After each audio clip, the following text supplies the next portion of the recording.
Have you ever heard the phrase "saved by the bell"? Many believe it originated from the fear of being buried alive. In the past, coffins were sometimes fitted with a bell system.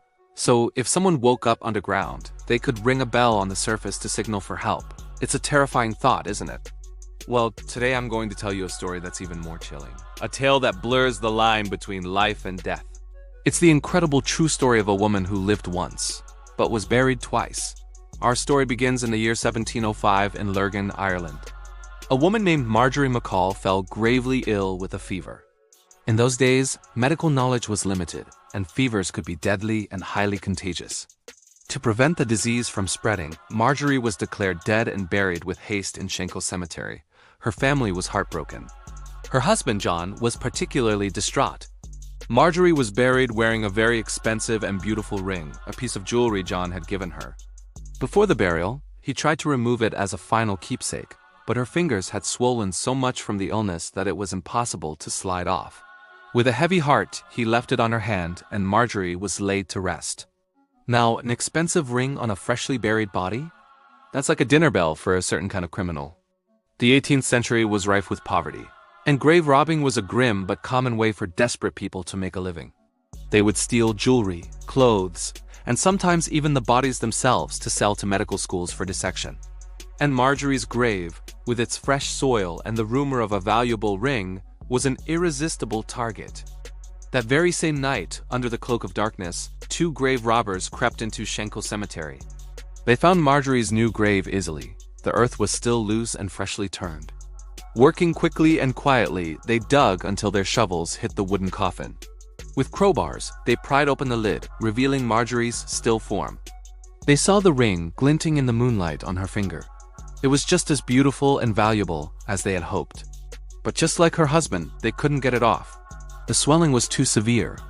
Frustrated but undeterred, they decided on a more gruesome approach. If the ring wouldn't come off the finger, they would take the finger. One of the robbers pulled out a small, sharp knife. He took Marjorie's hand and began to cut into her finger. The moment the blade broke her skin and the first drop of blood welled up, the unimaginable happened. Marjorie McCall gasped, her eyes flying open. She sat bolt upright in her coffin and let out a blood-curdling scream. The fever hadn't killed her. It had plunged her into a deep coma, a state so close to death that everyone, including the doctors, had been fooled. The sharp pain from the knife had been the jolt her body needed to wake up. Imagine the scene from the robber's point of view. You're in a dark cemetery, desecrating a grave, and the corpse you're trying to rob suddenly sits up and screams at you. The historical accounts differ on what happened next. Some legends say the men were so terrified they dropped dead from shock right there on the spot. Other versions claim they shrieked in terror and fled into the night, never to be seen again, leaving their tools behind. Either way, their grave-robbing careers were likely over. Now Marjorie was awake, alone, in an open coffin in the middle of a cemetery at night. Dazed and confused, she climbed out of the coffin and her own grave. She was still in her burial shroud, her hand bleeding. Her only thought was to get home. She began the long, eerie walk from Schenkel Cemetery back to her house in Lurgan. Meanwhile, back at the McCall house, her husband John was trying to console their children. They were all grieving the loss of their wife and mother. Suddenly, there was a loud, insistent knock at the door. It was late. Who could possibly be calling at this hour? John, trying to lighten the somber mood, said to his children, "If your mother were still alive, I would swear that was her knock." He walked to the door and unlatched it.